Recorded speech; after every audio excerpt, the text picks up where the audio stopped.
In a universe full of ideas, we draw lightness from the dark to a place where opposites attract. Right meets left, positive touches negative, sparking an explosion of truth. Because politics makes strange bedfellows.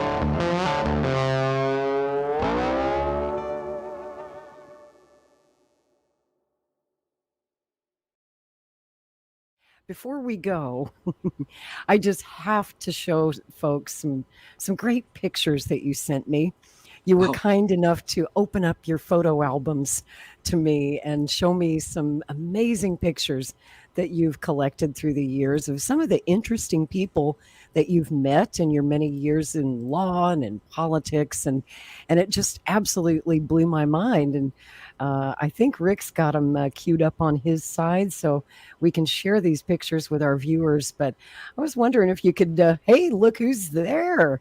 And if you look behind Tucker in that picture, he's got a picture of him when he was, I think, 16 or 17 with Jerry Garcia. I saw that. I know he was a Deadhead, right? Big time Deadhead. Yeah. I got Tucker a ticket to his, well, his first, he told me his first concert was in, not Oakland. It was maybe the Kaiser Convention Center. It was New Year's of 84, I think.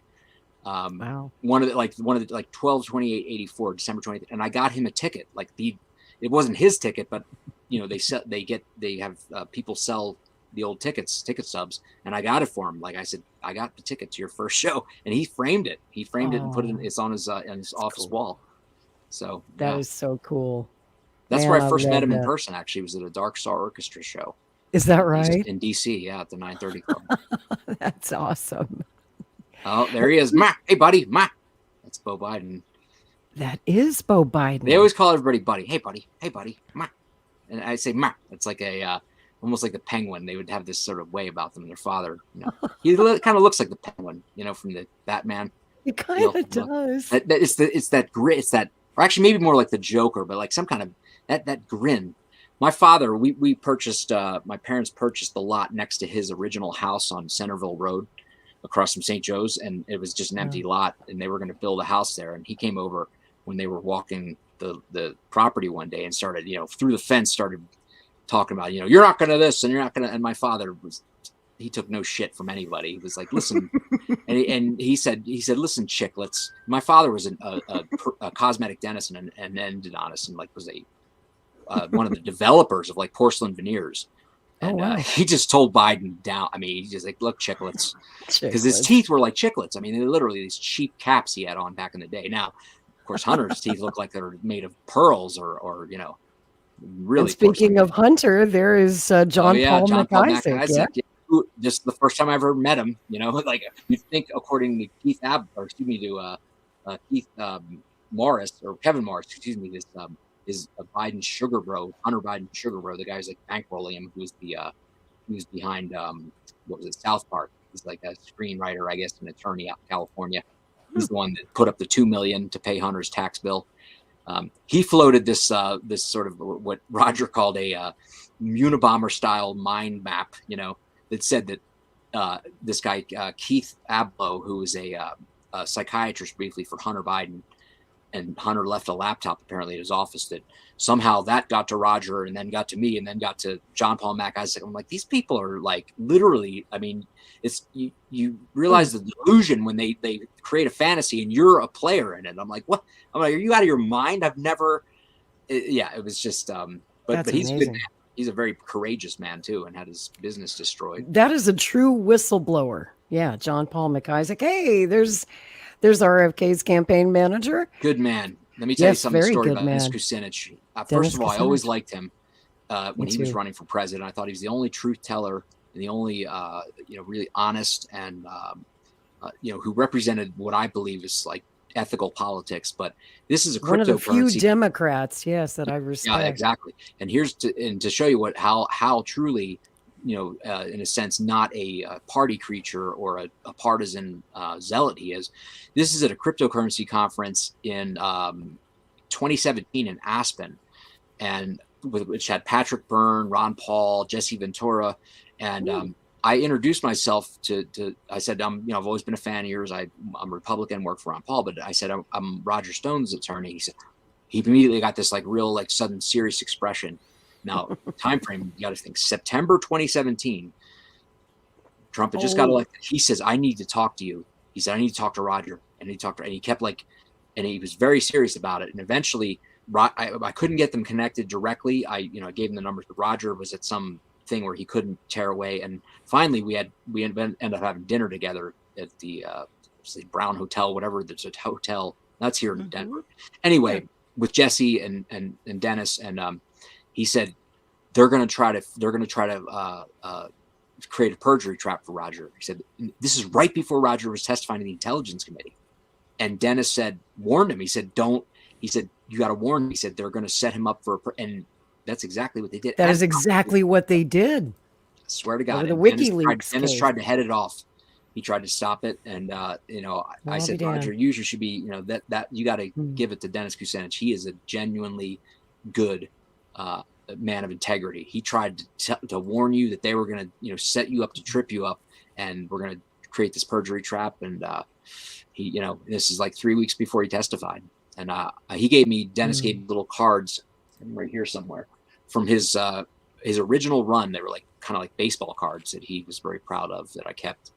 I need to hook up with him if I can. Philadelphia. I don't have any way to get in touch with him. I don't know if you have any contact for him. Yeah, but that'd be great. I can hook you up. And I'm sure, of course, Dennis will be there. What you just said, that story you just told about Dennis's integrity, that's exactly why Bobby has chosen him to manage his campaign. There aren't too many that Bobby can really trust, and he knows he can really trust Dennis Kucinich. It really shows, yeah. Yeah, he and Mike Gravel was a good man, too, I felt like. I miss Mike Gravel. One of the good guys. Yeah, and speaking of good guys, there you are with Alex Jones and the Beast.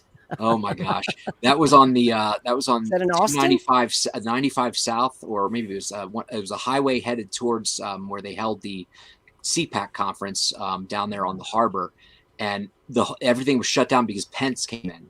So when the motorcade or whatever, it just all traffic comes to a halt, as people in Delaware have come to find these last 3 years.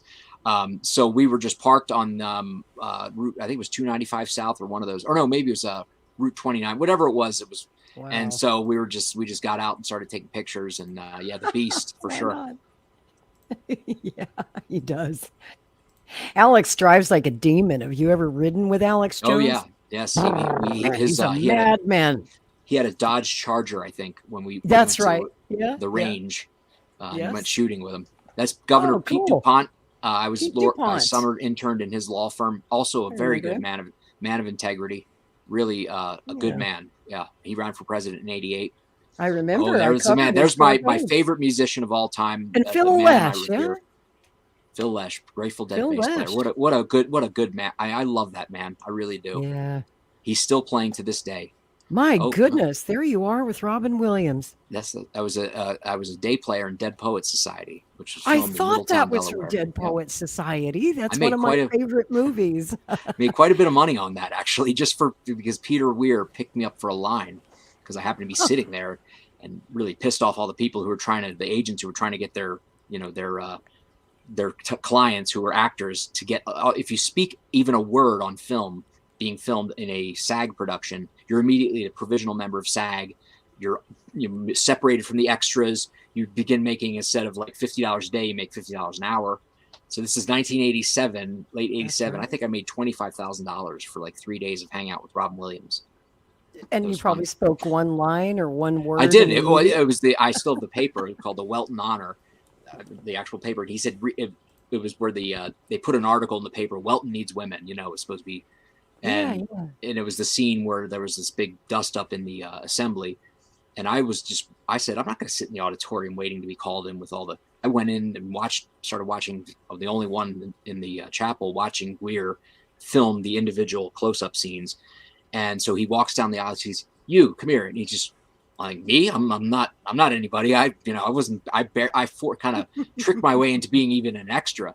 I wasn't chosen when they came around, and I just went with a friend, and suddenly they're like, "Oh, here, get fitted up, get a flat top or whatever, get a haircut." So he says, "Read this line," and I read the line out of the paper. It was cut out of the movie; it was on the cutting room floor. immediately like, okay, well, here you go. And I went from like I said, $50 a day to making like $1,000 for that day. It was insane. That's So Hollywood money. I still get residuals. My captain. Yeah, I still get residuals. It's crazy. He was Now amazing. I'm going to look for you. Next time I watch Dead Poets Society, I'm going to be looking for you. I can tell you where to find me. Yeah, you got to tell me which scene you're in. Was it Arnold, right? Arnold and Newt. When I was working for Newt. Arnold came in. This is early '95, after he became speaker. I worked for Newt when he was Republican whip. So he was just like a firebrand and suddenly became speaker. It was crazy. Like overnight, we were like all access, if you want to talk like backstage passes to the Capitol. I mean, I could go into and sit in the speaker's chair if I wanted. And they didn't say a word. The Capitol Police, if you had the Gingrich ID, identified. That was probably your first taste of real power, wasn't it? Oh, yeah. It was. Yeah. It was interesting. My buddy Dan Ackroyd. Yep, and Donna, one of my favorites of all time.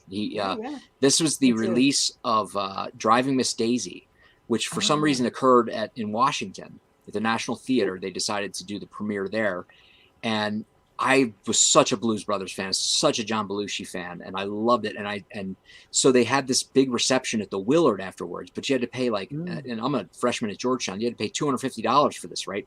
Well, I said, Stephanie, to my sister who was at Trinity College, I said, we can't, let's just go to the premiere. I can afford the $50 for that. So we went, and I said, well, maybe I can meet him in the hallway, like in the theater. So I go downstairs to try to catch him before he leaves. He turns out he was upstairs where we were, and she's out in the hallway. He comes out, comes right up to her. You can see that's her in the picture, and says, she's like, oh my God, my brother wants to meet you so badly. And he said, oh, and they waited for a couple minutes. And then finally he says, well, here, let me sign something to him. Signs a card to me, says, we'll see you at the Willard. And when she handed it to me, I was like, this is great, Stephanie. I turned it over. It was his ticket to the reception at the Willard. Oh, wow. $250 a person. They let us right in. So we partied with him, with Morgan Freeman, and he did the whole Blues Brothers. He got up on stage and, did did Elwood. Monica. He did. Yeah, he was just like Elwood. It was I'm still get tingles from that night. I do. I got a little goosebumps myself. Oh, there he is. Oh boy. Wow, Joe Biden himself. Yeah. Oh boy. And who's the lady that's beside That's her? my mom. That's my mother. That's your mother. Oh wow. Yeah. She'll be up there Monday with me. I'm going to try to, I got to email them, the campaign somehow to, because she's got a bad knee and she's 80 and I don't want her waiting and standing in line. So I'm trying to see if they can get a chair or something or somewhere she can be accommodated. This is a great man. This is Father Robert Spitzer, my freshman intro to philosophy professor at Georgetown. He became the president of the Gonzaga College, is a true genius. This man was a tempest of wisdom and just, he was so passionate. He made me like one of those teachers that gives you a love for a subject, philosophy. And he actually has videos out. Like there's a whole foundation built around him. He's written several books. One is, right here, Spitzer. Is it?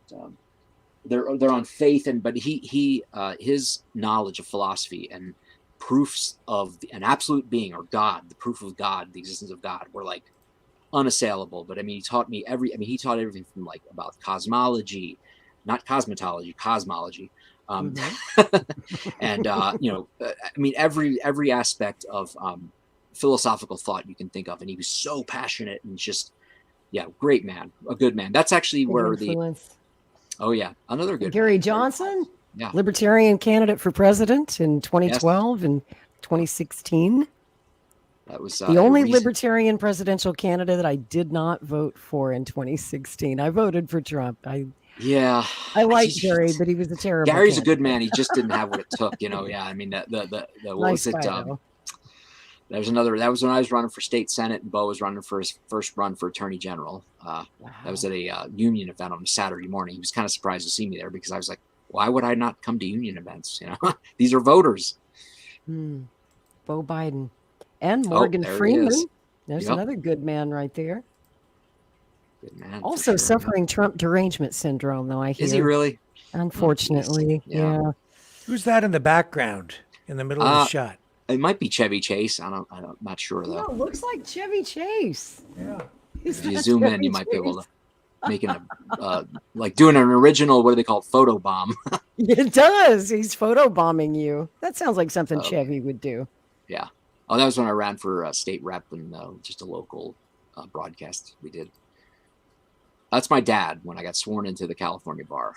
Awesome. Awesome. This is one of my first visits to Capitol Hill. That's Venus Flytrap. It is from WKRP. So I used to dress when I was 13 or 12 at the time, actually, 1984, when I got the political bug bit. And I said, Mom, I'm going on the train to Washington. She said, what are you talking about? You're 12 years old. I said, well, you can either let me go or I'm going. And I would take the train to the Amtrak down to the Hill and would spend the entire day from maybe 8 a.m. all day just roaming the Capitol. And I've been to places that you can't go anymore. I mean, because I was, and I dressed like a page, so they wouldn't think. I mean, look at me, I'm a little kid. They wouldn't think of anything back then. I could go anywhere. I walked onto the floor of the Senate many times. I remember meeting Metzenbaum and Kennedy, and Biden would be there, and also. But I would park myself in Bill Roth's office, Senator Bill Roth, in the Hart Building, and go through the tunnels. And in this case, it happened to be he was testifying on drug abuse. It was June, I think, 30, 1984. And that's next to him is Katie Roth. That's Senator Bill Roth. The Roth IRA. That's Bill Roth. That's his daughter next to wearing those that 1984 era clothing. I mean, if you've ever seen it, the teased up hair and and she sadly passed away of cancer prematurely. Katie did. Yeah, his son Bud has worked at the SEC. I think might be still there. Good man. Also, he clerked on the Delaware Chancery Court when I was also a clerk there. Unlike totally different from the Biden, trajectory, the Biden children and their trajectory. But those were the days. I'm telling you, that was like, there he is, Jim Fetzer. That's Jim Fetzer. Yeah. I hope I thought I found my Jim Mars picture in there. Maybe concluded. I didn't see Jim Mars. No, I think that was that last batch I didn't get to, but that's Thomas Massie. I loved Massie. Yeah, good man. Love him. Makes me want to move to Kentucky so I could have Massie and Senator Ball representing. There is the Godfather right there. Man. This man is. I was able to interview him back in 2007 when I was on radio and organizing his effort in Delaware. He is just. I mean, I love this man. He's like with Phil Lesh, one of the greats of all time for what he does. Up in front of the Berlin Wall in 1991, I guess it would be. Yeah. Was that as it was coming down? Yeah, it was already, the wall technically had come down, but it was still standing. So it was like there were huge portions sections of it. Yeah. And those were cool areas where there was still graffiti, because that was kind of almost like an artistic thing. But that's Donna Jean Gottschall of the Grateful Dead, whose son formed a band that I helped him found and manage.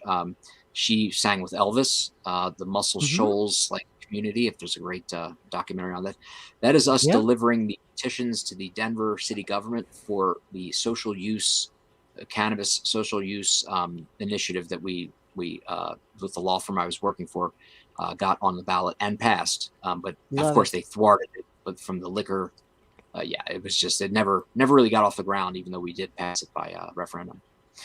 That's returned. Yikes. Just elected vice president. And that's my mom again. That's of course Jill. This must be so surreal for you. Oh yeah, to be battling the Bidens in court. There's real horrifying. Diamond and Silk. Diamond and Silk, yes. It must be so strange for you, Tyler. It is really strange at times. Yeah, it's just it's odd. I can't even imagine. It's just like my whole life is blown up into this, when I grew up. I hate to say it, it's like the world, the nation, at least living with just the disgust and that this guy, this president is so odd. As senator, I mean, we had to live with him for 36 years as senator. As your senator, he went from being, I think, originally he was an arrogant, angry, but very quick and clever in some ways guy, to when he had the aneurysm. It went to more becoming like what's the word, eccentric, almost like, and then now it's senility, but none of it good. None of it good. And I wanted to ask you this. I hope we're not keeping you too late, but I'm just actually, guys, I do have to jump off, so I'm going to let you guys wrap up. Oh, but all Rick, right. Thank you for hanging. I know I'm very long-winded sometimes. We are over time. I understand. Very patient. Yeah. and it's been great to meet you, and hopefully we Likewise. can do a follow-up at some point and get you back on the show again. Absolutely. Thank you very I'd love much, to. Tyler. Thank you. Okay. Thanks. All Rick. right. Take it away, Lori. Good night.